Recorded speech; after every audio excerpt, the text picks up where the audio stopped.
And welcome back. This is your man Warrior, and this is another patron roster review. This is Ethen Scottwalker.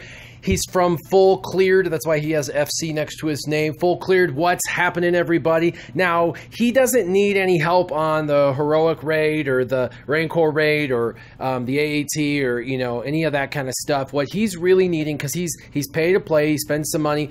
He has been playing for well over a year, and he's very easily keeping arena rank #1 in both ships and this. Side note, look at the gear donated in Guild Exchange. What a freaking team player. Oh my gosh. I don't think I've ever seen anyone over 5,000 gear donated. That is crazy talk, but that's awesome, Ethen. What Ethen wants with his roster review is an advanced roster review of what teams he can build that are going to give him the freedom to play in the top 10 without it having to be what the meta is, to have these fallback teams to go to. And so he's currently using one of the most overpowered teams in the game, if not the most overpowered team, and that is a triple cleanse team. That's right, he's got Rex lead with GK and Chirrut Baze and then Darth Nihilus. And a lot of people are starting to pull Darth Nihilus for R2 because R2 has the stun, but General Kenobi is sufficient without R2. You don't have to have R2 in there, and Darth Nihilus is a lot of fun to play. So I'm going to suggest, other than the variants of the triple cleanse that he has, I mean, you can pull someone and put someone in, like you could put R2 in for Darth Nihilus. I'm not going to do that. What we're going to do is we're going to just go through 4 teams that I think would be really, really fun to run, that could keep you in the #1 slot as well, that you might want to try and see what you think. So let's go into your inventory and figure these out.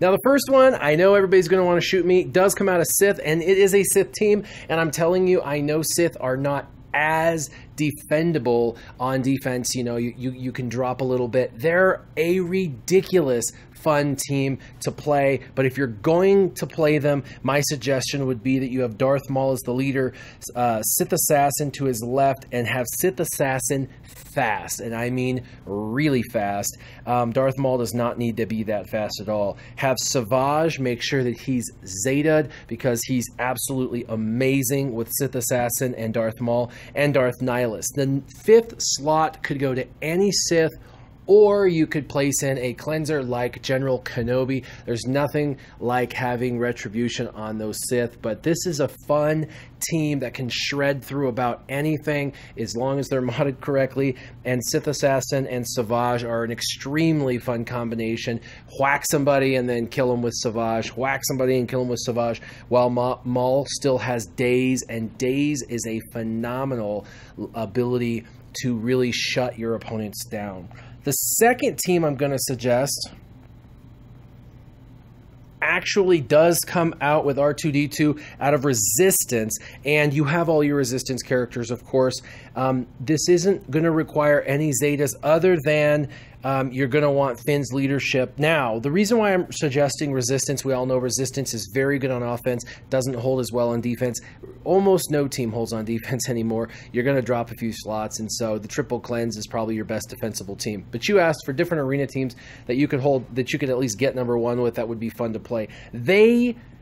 EACG just fixed the expose issue with Resistance. So they weren't applying expose. So if they applied expose and then hit them, it's supposed to have a chance at reapplying the expose again. And basically they can create these exposes on characters that just live on top of the characters, where they're just constantly non-stop exposed. But when they were clearing the expose through a hit, it was clearing the expose and not reapplying potentially, and it's got to have that reapply potential. So they have fixed that now, and so because of that, Resistance teams are going to do significantly more damage, and you can make a Resistance team very fast because most of the characters have a natural high base speed. R2's pretty fast, Rey's pretty fast, Finn and Poe. And by the way, the one bit of durability lack in this team was that there was not as much durability with resistance. Well, now that you can have R2 there for stuns and burn,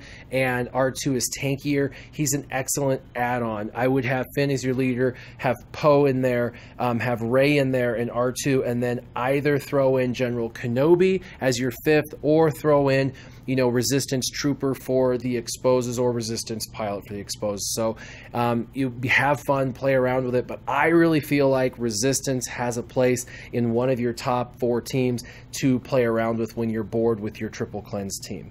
Number 3 comes out of Jedi, and I know every shard or every leaderboard is different, but currently on my leaderboard, the hardest team to beat when they're on defense is a Jedi team, even harder and tougher than a triple cleanse. I put out my triple cleanse and I can still get bumped down to outside the top 10, whereas I put my Jedi team in and I don't drop out of the top 5. I talked to a lot of my shard mates, and most of them are pretty upset about the Jedi thing. They feel like the foresight is just overpowered with a General Kenobi, Yoda, of course, Qui Gon Jinn lead, and R2-D2 with the stealth and foresight that he provides. There's just so much stealthing and foresight.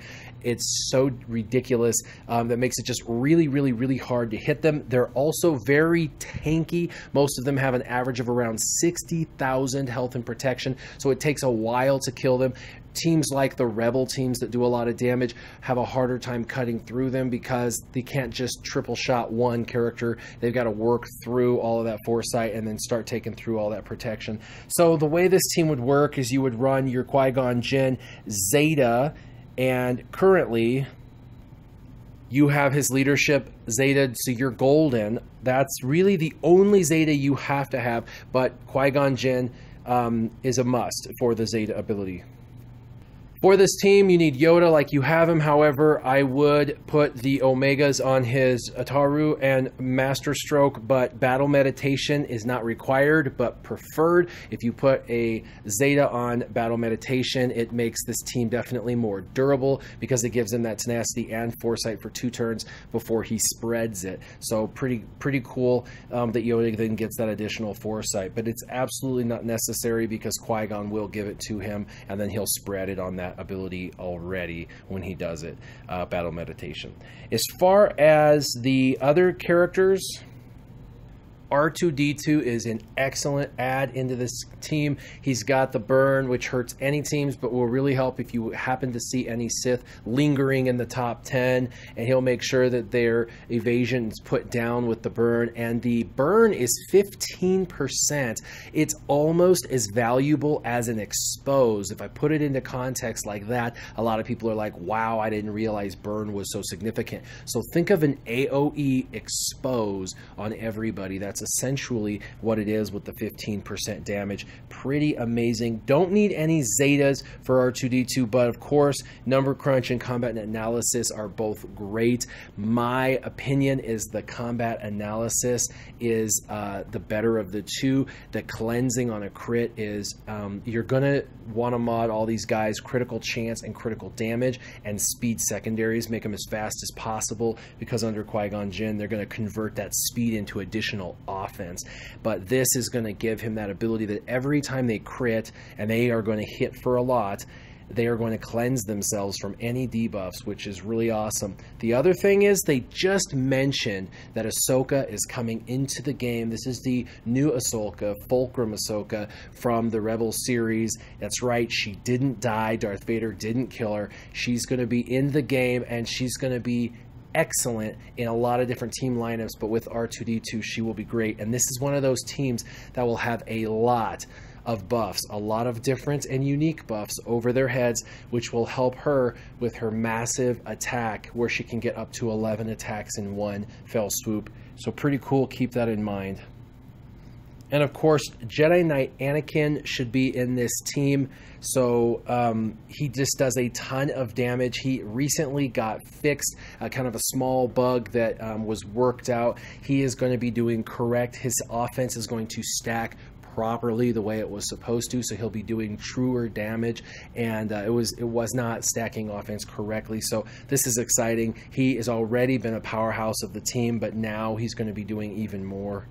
And so with that team, you have the Qui Gon lead, you have General Kenobi, you've got R2, Yoda, and Jedi Knight Anakin. If you wish to pull R2 out, which is your prerogative, you could always put in Aayla Secura, or you could put in Ezra Bridger. Ezra is phenomenal. He can call and assist, he can dispel. He's essentially like Qui-Gon Jinn is with the dispel and the assist, but the assist does a ridiculous amount of damage, and on his basic he has a really good chance of attacking twice, with his damage being 10 to 15k each time. That's 20 to 30,000 each time he takes a turn when he attacks twice. Plus the person he calls into assist, if they're an attacker, guaranteed crit, and they're going to do 20% more damage. So characters that you're used to hitting for 12 are going to be hitting for like 15 to 17. It's just really, really fun. I have Ezra in my guild. Sometimes I switch out Yoda for Ezra. I put my speed mods on Ezra, makes Ezra really, really fast. And even at 6 stars, I only have Ezra at 6 stars, he is exceptionally viable. He's very tanky. He has about 60,000 health and protection, much like all the other Jedis. And the last team that I'm going to be suggesting actually comes out of Empire, and I know what everyone's thinking. Oh, he's going to say the rework, General Veer's lead with the Imperial Troopers. Nope, not at all. That is going to be a component of it. But General Veer's, his Zeta ability is actually a unique, okay? It's a unique ability, and it allows for protection regeneration. So this is really, really exciting because you don't have to use him as the leader. Now, he does provide extra speed for your team, so that's really, really good. But if you have great mods, and I know you do, the extra speed isn't necessary. But General Veers would be one of the characters on the team. The other individuals you're going to use is going to be for damage and for tankiness is Shore Trooper, Death Trooper, General Veers, and Snow Trooper. So you'll have 4 of these guys doing damage, and Shore Trooper will be a healer, a critical hit immunity applier, and an auto-taunting tank that can taunt a second time after the auto-taunt expires. But your leader, drumroll please, blah, blah, blah, blah, blah, blah, is going to be none other than Director Krennic. That is right. So now with his ability Zeta, you can have 10% protection regeneration in 2 different ways, both with Director Krennic's and with Veers' abilities. By Zetaing them both, you get the ability in 2 different scenarios to regenerate 10% of your protection. This team hits like a Mack truck. It starts to speed up and gets faster and faster and does more and more damage. The moment the other team loses 1 character, it's all over. It's like dominoes. 1 falls and the rest will fall very, very fast. The only thing this team won't have is a cleanser, and we do know that Grand Moff Tarkin is getting a rework. They've mentioned that now, and so we are not sure, but Grand Moff Tarkin very well might be the opportunity to plug into this team as well. But I would say Director Krennic and Death Trooper with General Veers, Shore Trooper, and Snow Trooper. And they did fix Snow Trooper as he was not using his AoE correctly, but he's essentially someone who, as long as he's hitting crits on the opposing team, he's going to be resetting his AoE and going every single turn, AoE after AoE after AoE. And when I tested him maxed out, he was doing 20k to everyone across the way. How you're going to mod all these guys, again, critical chance, critical damage with speed mods, and that's exactly what you should do with Resistance and Jedi and essentially everyone, Sith as well. These are all real high damage dealing teams. They all lack in cleansers a little bit, so it's a bit different than what you're used to, except for Resistance has a little bit of the cleansing, and Jedi are going to have a lot of the cleansing. So these are my suggestions: doing a Jedi team, doing an Empire team, doing a Resistance team or Sith team. These just give you some varying comps to play with. You've got them all basically unlocked and totally geared up. There's only a few characters in this list you would have to work on that I saw, someone like Ezra Bridger or Snow Trooper. There's a couple that you could play with, and a few Zetas you'll want to add to a few of these teams. But Ethan, you've got an awesome team. You're doing wonderful. I hope these teams give you some exciting new comps to try into the arena. Make sure you're making them fast with critical damage and chance so they can hit hard and have fun. As always, keep your gaming on. Warrior out.